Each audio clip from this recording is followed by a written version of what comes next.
Tonight, we journey into the eerie, abandoned corners of the American West, exploring ghost towns and haunted places where history refuses to die. For every boomtown that thrived in the Old West, dozens more ended up as hushed relics of the past. By one count, over 3,800 ghost towns have been cataloged across the United States, most of them born during the gold, silver, and oil rushes of the late 19th and early 20th centuries. When the mines ran dry or the railroads moved on, these towns emptied almost overnight, their once bustling saloons and streets left to tumbleweeds and decay.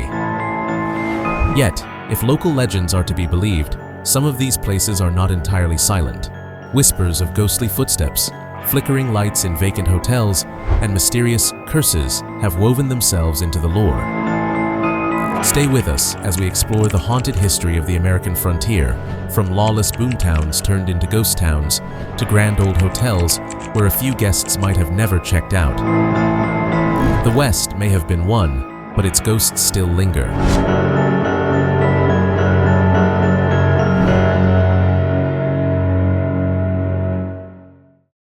Boom and bust on the frontier. Rusted wooden buildings in Bodie, California, a once rowdy mining camp that is now one of America's most famous ghost towns, preserved in a state of arrested decay. In the mid-1800s, the American West was a land of opportunity and chaos. Gold and silver strikes could transform a barren gulch into a booming town practically overnight, only to see it vanish just as quickly when the riches ran out. Bannack, Montana, offers a classic example. Founded in 1862 after a major gold discovery, Bannack's population swelled to about 5,000 within months. In its brief heyday, the town saw all the classic Wild West turmoil: raucous saloons, rampant prostitution, deadly shootouts, and even an outlaw sheriff, the notorious Henry Plummer, who was hanged by vigilantes. Yet, by 1864, the boom had begun to fade as miners moved on to richer strikes, and Bannack soon emptied out into a ghost town. It was a pattern repeated across the West. Bodie, California, today one of the largest and best preserved ghost towns, struck gold in the 1870s and exploded to a city of 10,000 people with over 60 saloons lining its dusty streets. Bodie's meteoric rise came with extreme lawlessness. Gunfights, stagecoach robberies, and murders became so routine that locals coined a dark catchphrase: "Goodbye, God, we're going to Bodie." The prosperity was as fleeting as it was wild.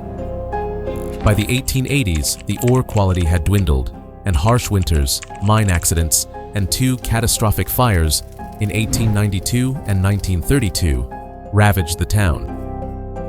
As one observer put it, whether due to bad luck or a curse, Bodie could never seem to catch a break. By the 1940s, it was a virtual ghost town, its remaining buildings slowly weathering away in the high desert winds. Not all towns died by the boom and bust of mining alone. Some withered due to changing travel routes and technology. Jefferson, Texas, for instance, boomed in the 19th century thanks to a busy riverboat trade link until a key waterway was dammed and the steamboats stopped coming.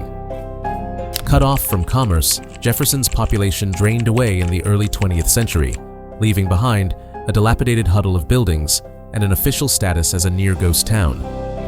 In cases like these, the frontier didn't go out with a bang, but a whimper, a slow fade into obscurity as residents trickled away in search of better opportunities. Today, thousands of these ghost towns remain scattered across western deserts and mountains, time capsules of a bygone era.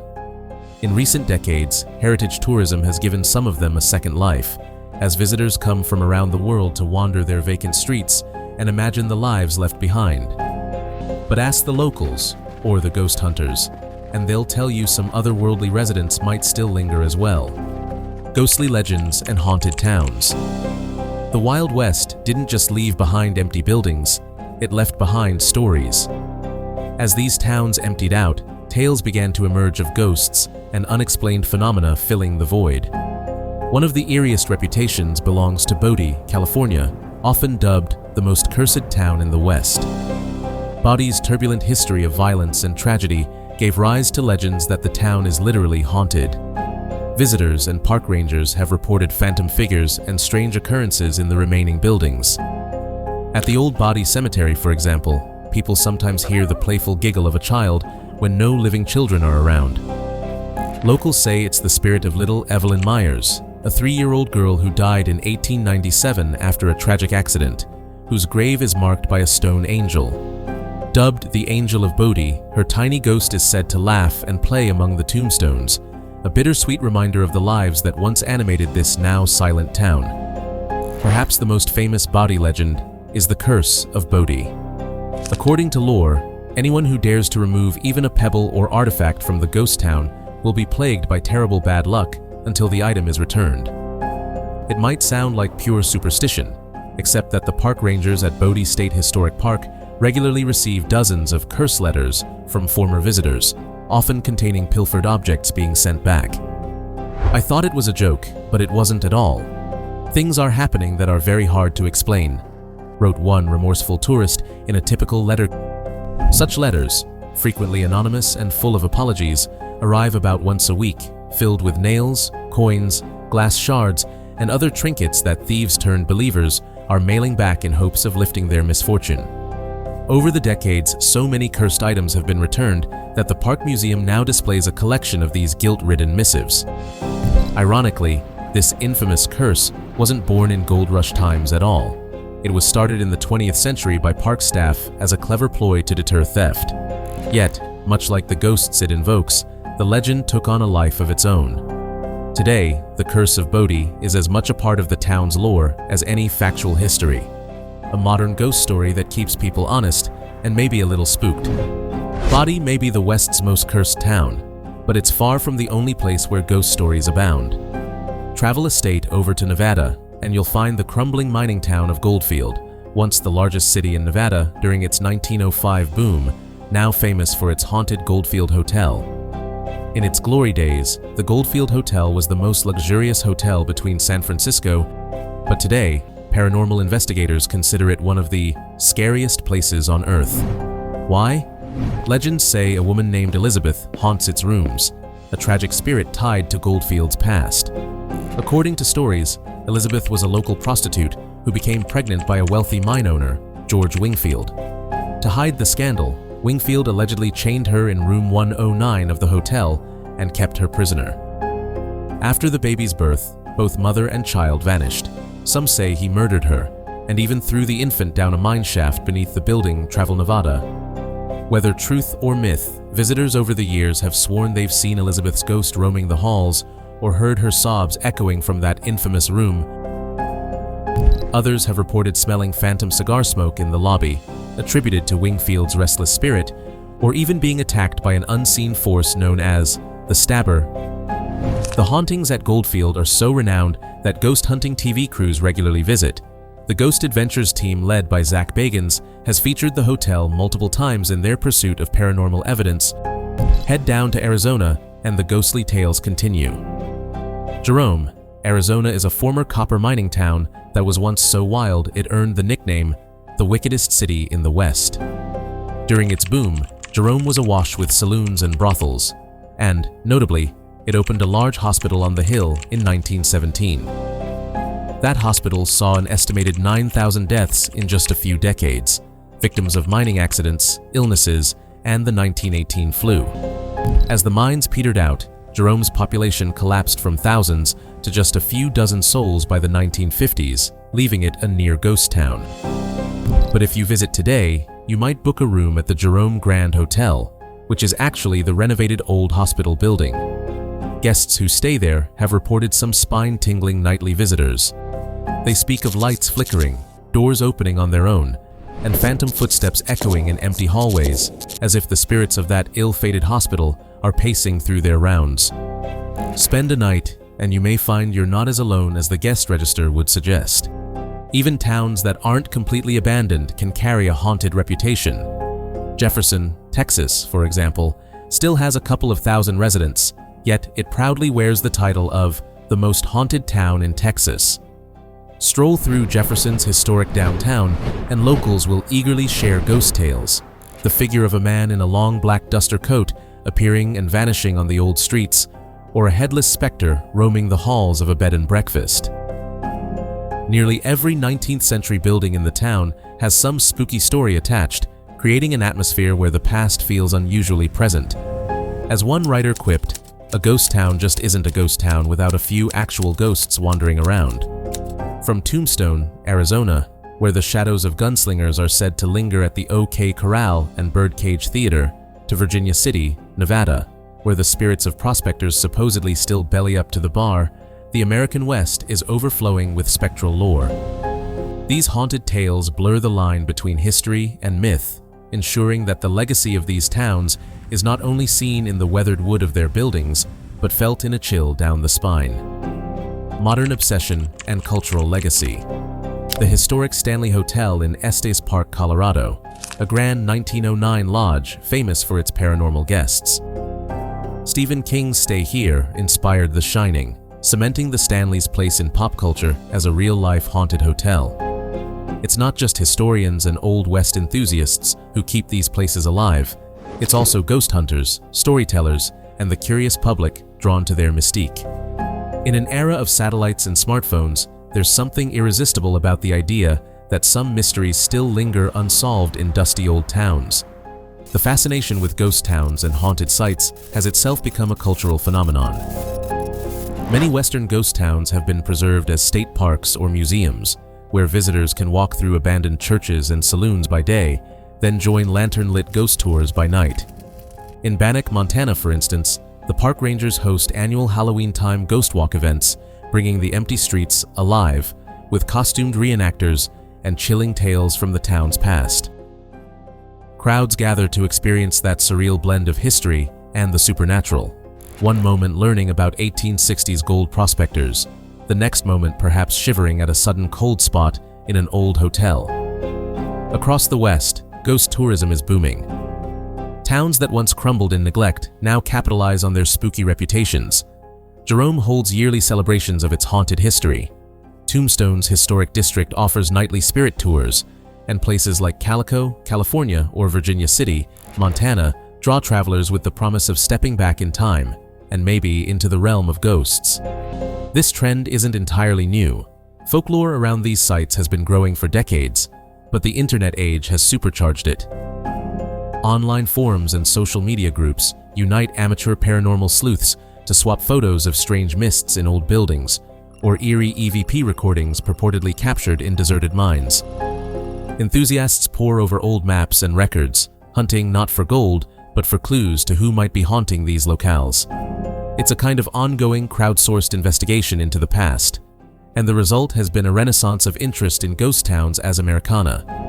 As one travel writer noted, heritage tourism and ghost lore have given many dying towns a second chance to thrive, this time as destinations for the curious.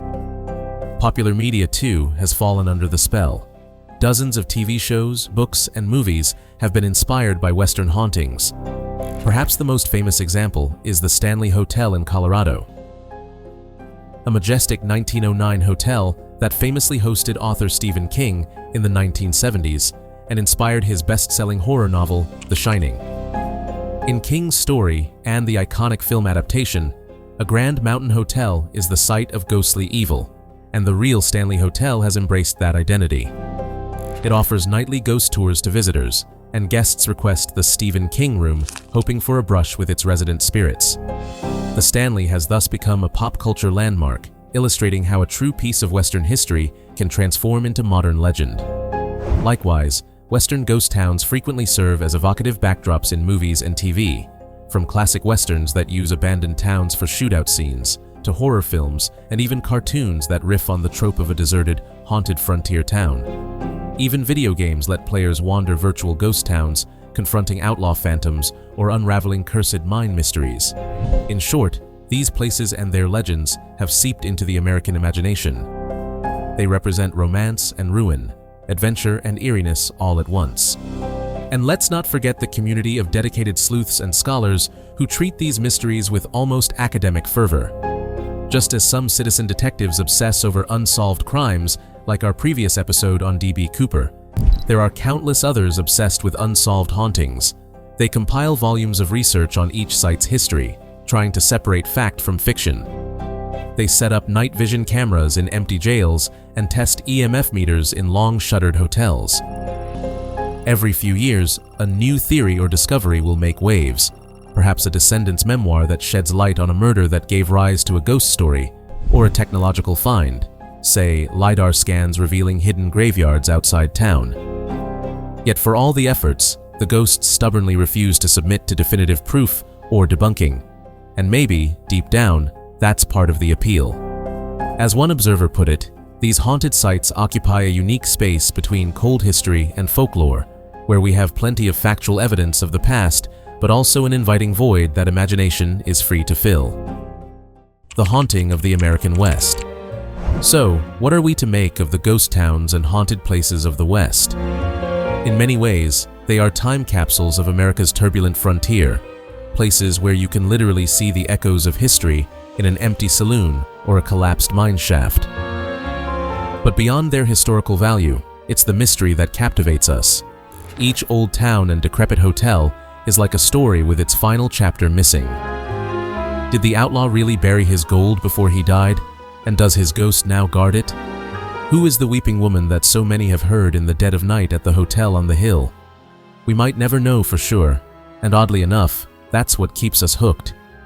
Ghost towns and haunted places remind us that some chapters of history remain open-ended, and in our increasingly explainable world, a little enigma can be enticing.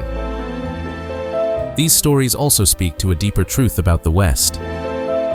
The frontier was a place of great dreams and great tragedies, of fortunes made and lives lost. When we walk through a ghost town, we're walking through the aftermath of those dreams, and perhaps feeling, just for a moment, the presence of those who came before us. Whether you view ghost stories as literal truth or simply a colorful part of local folklore, there's no denying the atmosphere of these locales. It's as if the very buildings remember. The American West has always loomed large in our collective imagination as a land of adventure and danger. Now, its ghost towns continue that legacy in a quieter, eerier way. They stand as monuments to perseverance and folly, with one foot in this world and one in the next. In the end, ghost towns and haunted places endure because they ignite our imagination. They let us play detective and storyteller, skeptic and believer, all at once. Perhaps we keep their legends alive, not just to spook ourselves, but to keep a connection with the past, to ensure that the people and events that shaped these places are not entirely forgotten in the empty winds that now blow through them. As the FBI agent in our D.B. Cooper episode said of that mystery, we might call these sites and their ghostly tales an intriguing mystery for both experts and amateurs alike. The same spirit of curiosity and wonder drives us to keep exploring them. Thank you for joining us on this spectral journey through the Old West. Whether you're a history buff, a paranormal enthusiast, or just someone who loves a good story, we hope you've enjoyed this look at ghost towns and haunted places that continue to haunt our history. Until next time on Dock Watchers, keep your lanterns lit and your minds open. Out here, you never know what you might encounter on the lonely trails at night. Good night and happy haunting.